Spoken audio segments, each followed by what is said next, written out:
Sifat-sifat fisikokimia terkait parameter obat. Yang pertama, kelarutan.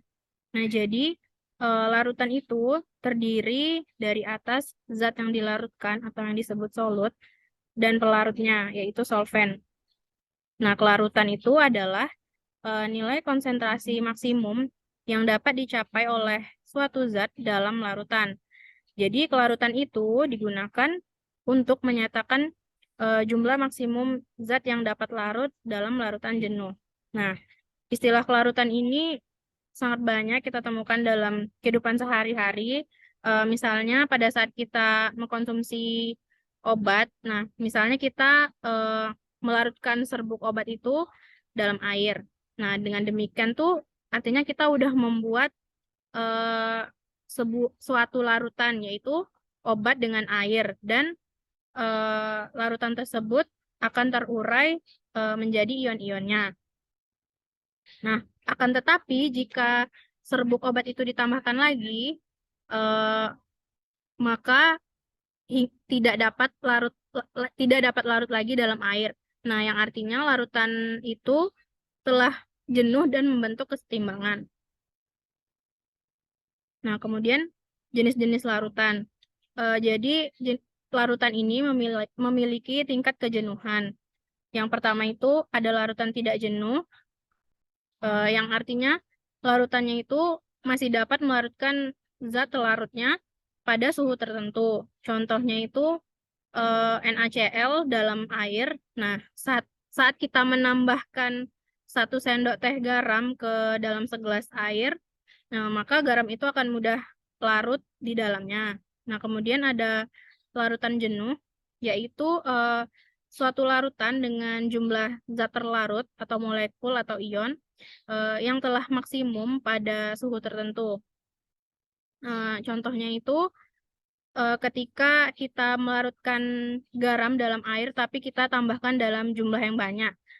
Jadi sebenarnya masih bisa dilarutkan, cuman harus dibantu dengan proses pemanasan. Nah, kemudian larutan lewat jenuh, yaitu suatu larutan dengan zat terlarut yang melebihi jumlah maksimum larutannya pada suhu tertentu. Nah, pada larutan lewat jenuh ini sebenarnya masih sama, kita bisa menambahkan garam pada air, cuman eh, ditambahkan lebih banyak lagi garamnya sehingga tidak bisa larut lagi melalui proses pemanasan maupun hanya pengadukan. Kemudian ada faktor-faktor yang mempengaruhi kelarutan. Yang pertama itu jenis pelarut. Eh, Senyawa nonpolar itu kan tidak dapat larut dalam senyawa polar. Begitu juga sebaliknya. Nah, maka dua zat itu bisa bercampur jika keduanya jenis yang sama. Contohnya itu mencampurkan minyak dengan air. Kan tidak bisa tuh, minyak tidak akan bisa menyatu jika dicampurkan dengan air. Karena minyak merupakan senyawa nonpolar, sedangkan air itu senyawa polar. Kemudian ada suhu.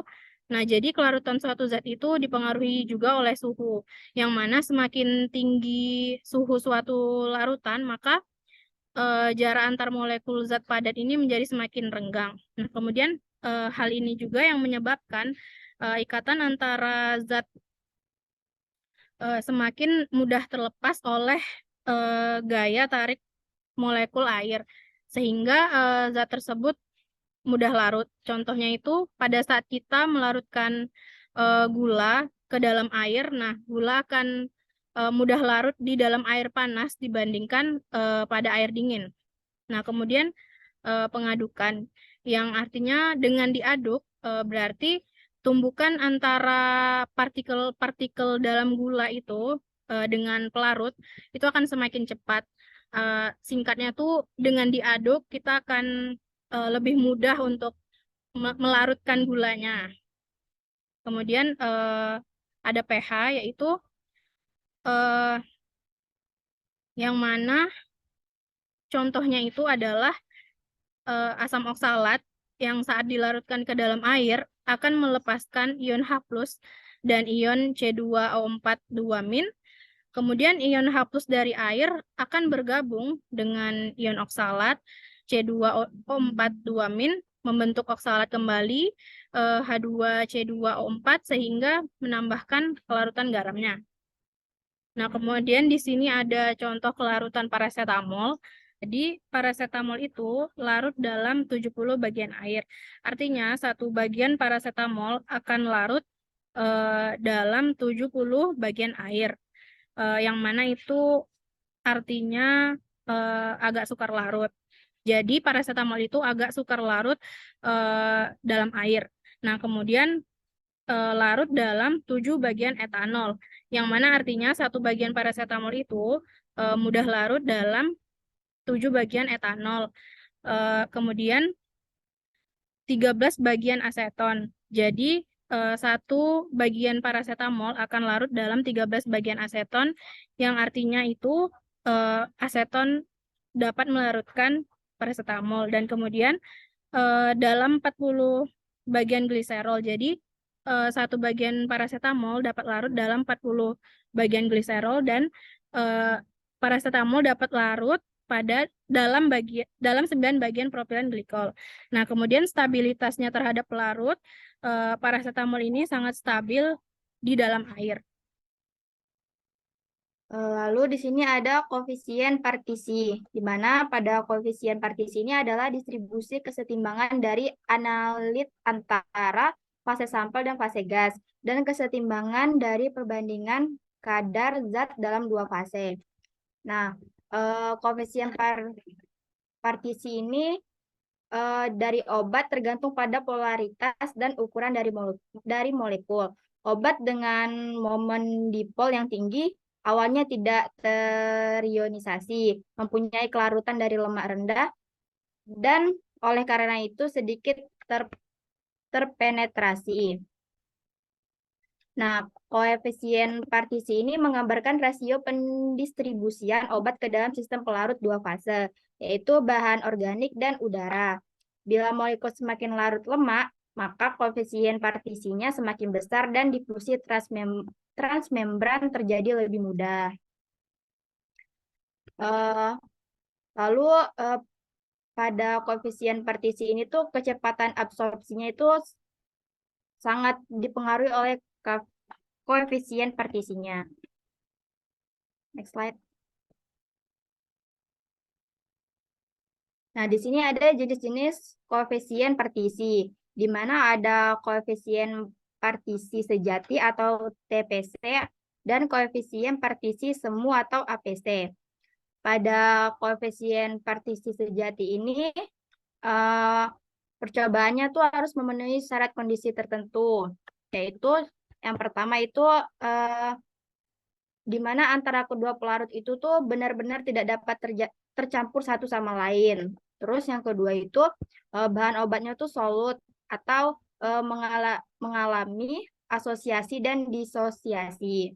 Lalu yang ketiga itu kadar obatnya kecil. Maksudnya itu kadar obatnya tuh relatif kecil, misalnya 0,0 m. Lalu tuh yang terakhir itu kelarutan solutnya tuh pada masing-masing pelarutnya tuh kecil. Kemudian ada koefisien partikel semu atau APC. Nah, apabila persyaratan TPC itu tidak dapat dipenuhi, maka hasilnya tuh adalah koefisien partisi semu dan dalam biofarmasetika dan pada berbagai tujuan yang lainnya. Umumnya memiliki kondisi non-ideal dan tidak disertai koreksinya, sehingga hasilnya adalah partisi semu. Biasanya sebagai fase lipoid adalah aktanol, kloroform, sikloheksana, isopropil mirisat, dan lain-lain. Fase air yang biasanya digunakan itu adalah larutan datar.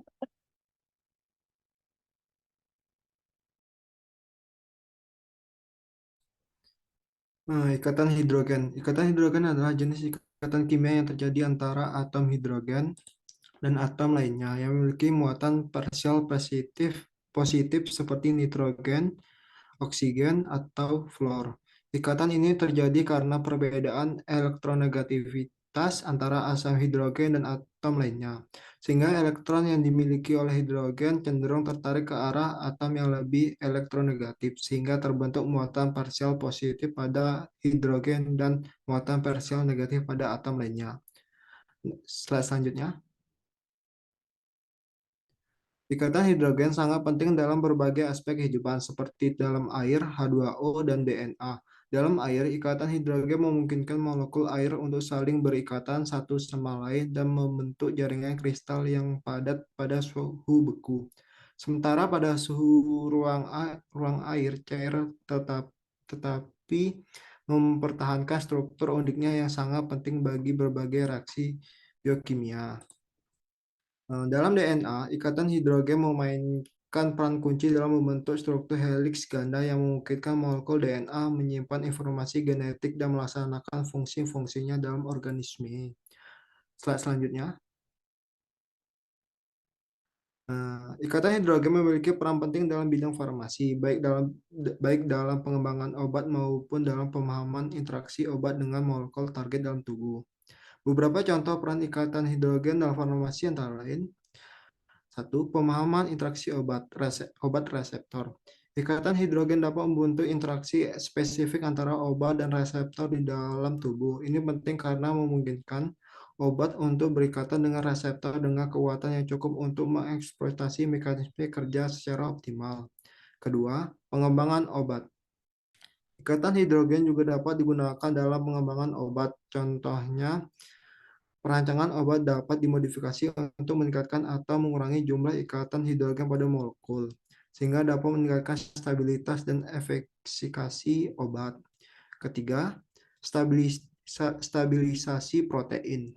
Ikatan hidrogen juga dapat memainkan peran dalam stabilisasi protein, yang merupakan target penting dalam mengembangkan obat. Dalam beberapa kasus, ikatan hidrogen dapat membantu dalam membentuk struktur stabil dan protein. Keempat, pengembangan biomaterial.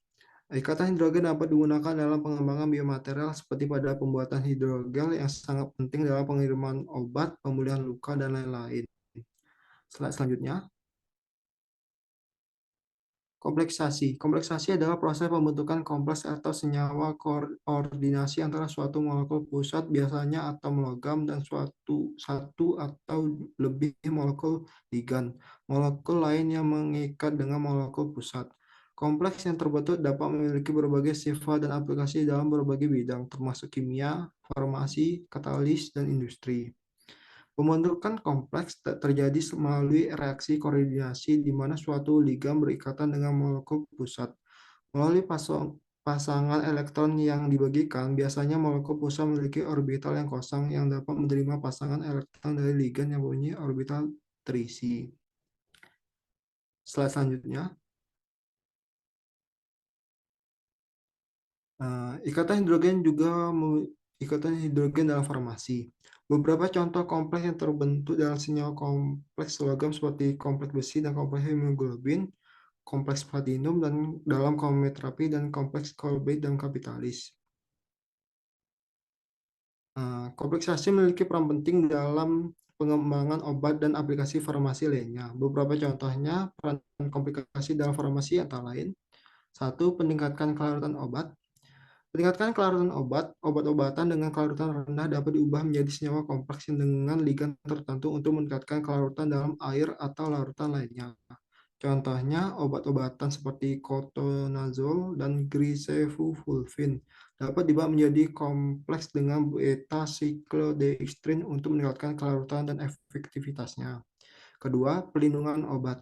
Senyawa kompleks logam dapat digunakan untuk melindungi obat dari kerusakan atau degradasi selama penyimpanan atau pengiriman. Contohnya, kompleks logam dapat membantu melindungi enzim dari kerusakan selama pengiriman. Ketiga, pengiriman obat. Senyawa kompleks logam juga dapat digunakan untuk mengirim obat ke jaringan atau organ yang diinginkan dalam tubuh. Beberapa kompleks logam seperti kompleks platina digunakan dalam kemenoterapi untuk menghambat pertumbuhan sel kanker. Keempat, stabilisasi obat. Stabilisasi obat, senyawa kompleks dapat digunakan untuk meningkatkan stabilitas obat dan mencegah degradasi selama penyimpanan. Contohnya, kompleksasi dapat digunakan untuk mengurangi oksidasi vitamin C selama penyimpanan. Dalam keseluruhan, kompleksasi memiliki banyak aplikasi dalam farmasi, dari meningkatkan kelarutan obat, melindungi, dan mengirimkan obat, hingga stabilisasi obat. Kompleksasi dapat membantu meningkatkan efektivitas dan keamanan obat serta memberikan solusi bagi masalah teknis dalam pengembangan obat. Thank you.